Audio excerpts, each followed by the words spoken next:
जो 8 बुद्ध ने आर्य अष्टांगिक मार्ग कहा है, उस संबंध में थोड़ी सी बात समझ लेनी चाहिए।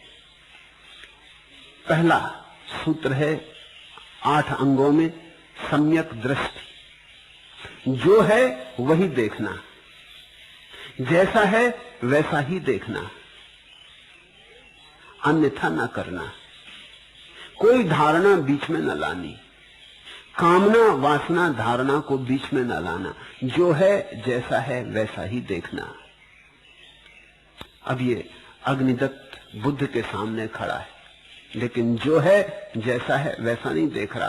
सोचता है ये क्षत्रिय है, सोचता है ये वेद विरोधी है। ये धारणाएं। नागराज पहचान सके मौदगलायन को और अग्निदत्त चूक गया। कैसे चूका होगा? धारणाओं के कारण।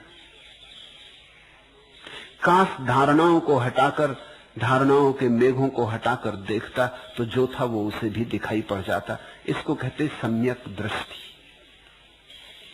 दूसरा है सम्यक संकल्प। हट मत करना। अक्सर लोग हट को संकल्प मान लेते और हठी आदमी को कहते संकल्पवान। जिद्दी को संकल्पवान कहते। जिद्द को, हट को संकल्प मत मान लेना। जिद्द तो अहंकार है, संकल्प में कोई अहंकार नहीं होता। हट और संकल्प में यही फर्क है। हट में असली मुद्दा अहंकार का है। आदमी कहता है ऐसा करके दिखाऊंगा, ऐसा करके रहूंगा। क्या कर रहा है इसकी बहुत फिक्र नहीं है, लेकिन ये अहंकार का दावा है कि ये करके रहूंगा, नहीं कर पाया तो बड़ी ग्लानि हो जाएगी। धन में रस नहीं है लेकिन धनी होकर दिखाना है। पद में रस नहीं है लेकिन पदवान होकर दिखाना है। कुछ करके दिखाना है।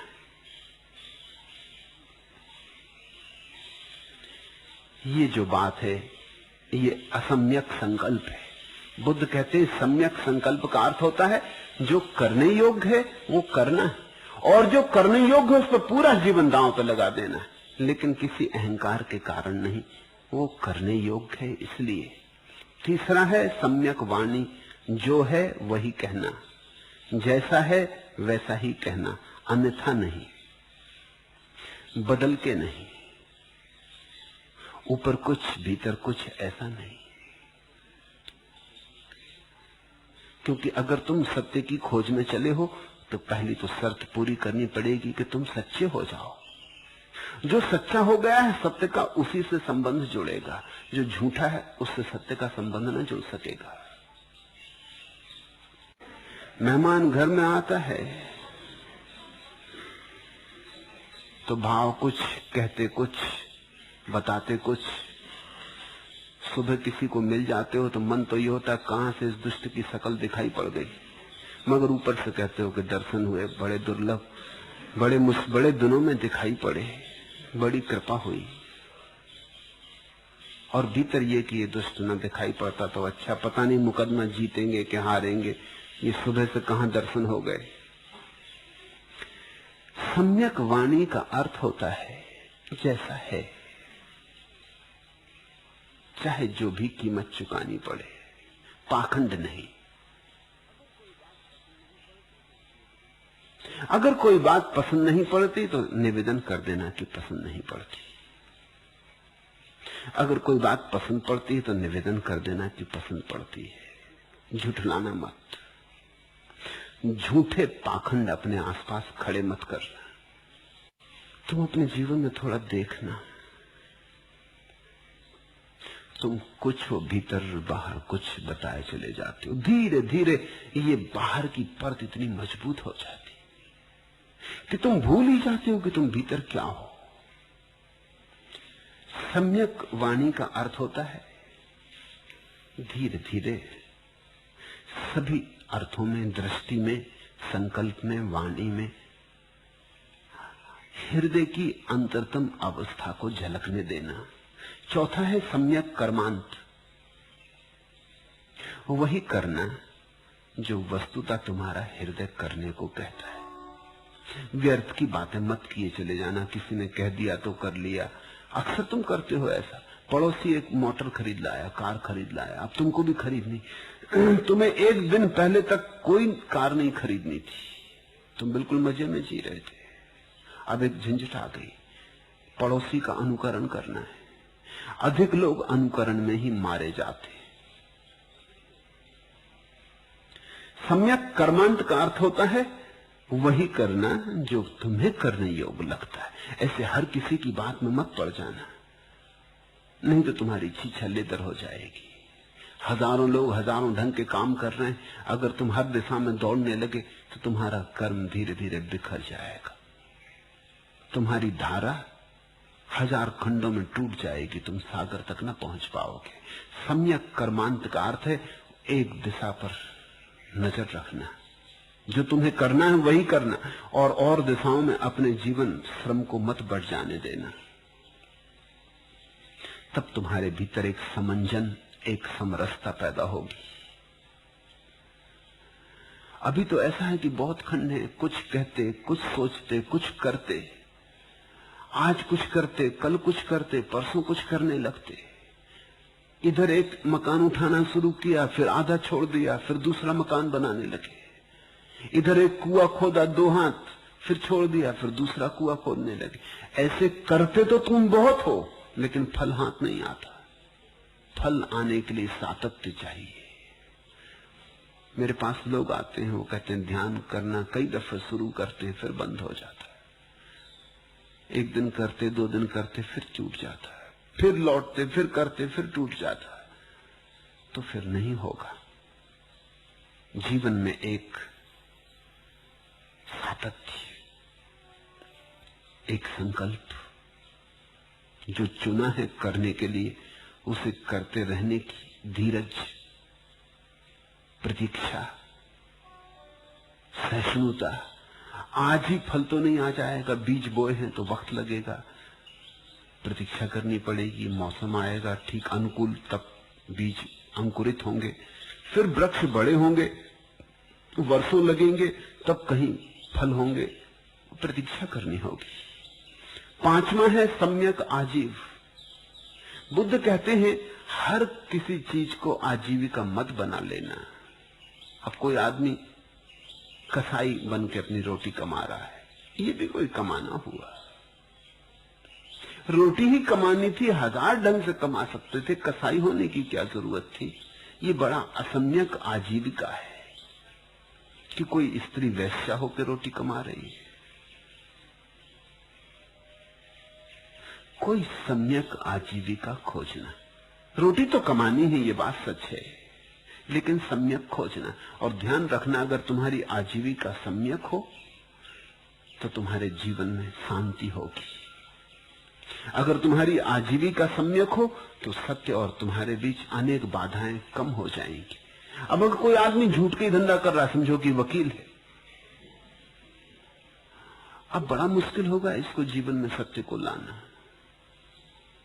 सम्यक आजीविका अर्थ है सृजनात्मक आजीविका। ऐसी कुछ आजीविका चुनना जो तुम्हारे जीवन को परमात्मा की तरफ ले जाने में सृजनात्मक हो, विध्वंसात्मक ना हो।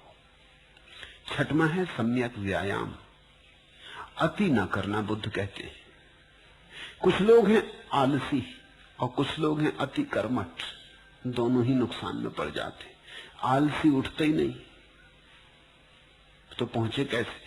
कर्मठ मंजिल के सामने से भी निकल जाता दौड़ता हुआ, रुके कैसे? वो रुक ही नहीं सकता, रुकने की उन्हें आदत नहीं। मैं दोनों तरह के लोगों को जानता हूं, दोनों ध्यान में नहीं पहुंच पाते। आलसी कुछ करते ही नहीं, कर्मठ ज्यादा कर जाता है, ज्यादा कर जाता है।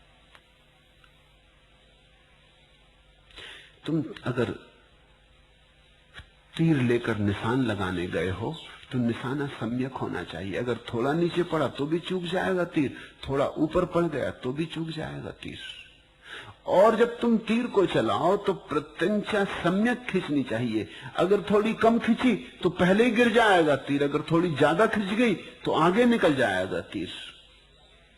इसलिए बुद्ध का जोर अति वर्जित करने पर है। बुद्ध कहते हैं सम्यक्त्व, मध्य, मध्यम निकाय, सम्यक व्यायाम।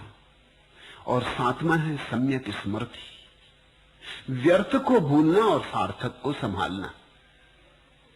तुम अक्सर उल्टा करते हो, सार्थक तो भूल जाते हो, व्यर्थ को याद रखते हो। कुछ ऐसा है कि हीरे हीरे तो छोड़ देते हो, कूड़ा कचरा सब इकट्ठा कर देते हो। जीवन में जो भी बहुमूल्य हो उसको तो विसार देते हो।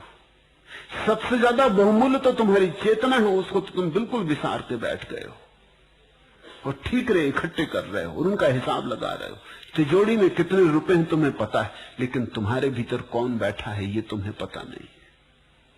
इसको बुद्ध ने कहा सम्यक स्मृति। बुद्ध के स्मृति शब्द से ही संतों का सुरति शब्द आया। सुरति स्मृति का ही अपभ्रंश है। जिसको कबीर सुरति कहते, वो बुद्ध की स्मृति ही है। उसको ही थोड़ा मीठा कर लिया। सुरति, अपनी याद, अपनी पहचान। और आठवां है सम्यक समाधि। बुद्ध समाधि में भी कहते हैं सम्यक ख्याल रखना। क्यों? क्योंकि ऐसी भी समाधियां हैं जो सम्यक नहीं है। जड़ समाधि, एक आदमी मूर्छित पड़ जाता है, इसको बुद्ध सम्यक समाधि नहीं कहते। ऐसा आदमी गहरी निद्रा में पड़ गया, बेहोशी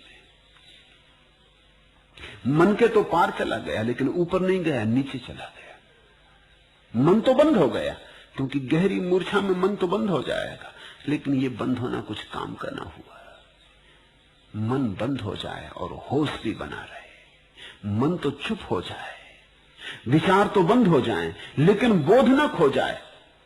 तीन स्थितियां हैं मन की: स्वप्न, जागृति, सुसुप्ति। स्वप्न तो बंद होना चाहिए, चाहे सम्यक समाधि हो चाहे असम्यक समाधि हो। स्वप्न तो दोनों में बंद हो जाएगा, विचार की तरंगें बंद हो जाएंगी। लेकिन जड़ समाधि में आदमी गहरी मूर्छा में पड़ गया, सुसुप्ति में डूब गया, उसे होश ही नहीं है। जब वापस लौटेगा तो निश्चित ही शांत लौटेगा, बड़ा प्रसन्न लौटेगा, क्योंकि इतना विश्राम मिल गया। लेकिन ये कोई बात ना हुई, ये तो नींद का ही प्रयोग हुआ, ये तो योग तंद्रा हुई। असली बात तो तब घटेगी जब तुम भीतर जाओ और होश पूर्वक जाओ। तब तुम प्रसन्न भी लौटोगे, आनंदित भी लौटोगे और प्रज्ञावान होकर भी लौटोगे। तुम बाहर आओगे, तुम्हारी ज्योति और होगी, तुम्हारी प्रभा और होगी, तुम्हारे चारों तरफ रोशनी होगी, तुम्हारे चारों तरफ जीवन में सुगंध होगी। दो तरह की समाधियां हैं। जड़ समाधि, आदमी गांजा पी के जड़ समाधि में चला जाता, अफीम खा के जड़ समाधि में चला जाता, मारिजुआना, एलएसडी, मेस्कलिन, इनको लेके जड़ समाधि में चला जाता। अभी पश्चिम में जड़ समाधि का खूब प्रभाव चल रहा है। भारत में तो रहा ही बहुत दिनों से। गंजेड़ी, बंगेड़ी, सब तरह के साधु सन्यासी तुम्हें मिल जाएंगे, वो जड़ समाधियां हैं। बुद्ध ने उनका बड़ा विरोध किया, क्योंकि बुद्ध ने कहा कि असली ही बात चूकी जा रही है। असली बात है जागृत होकर आनंद को उपलब्ध हो जाना। उसको मैं सम्यक समाधि का, ये आर्य अष्टांगिक मार्ग। बुद्ध कहते हैं चार आर्य सत्य हैं। दुख है, दुख की उत्पत्ति है, दुख से मुक्ति है और मुक्तगामी आर्य अष्टांगिक मार्ग है। ये 8 अंग हैं उस दुख मुक्ति के लिए।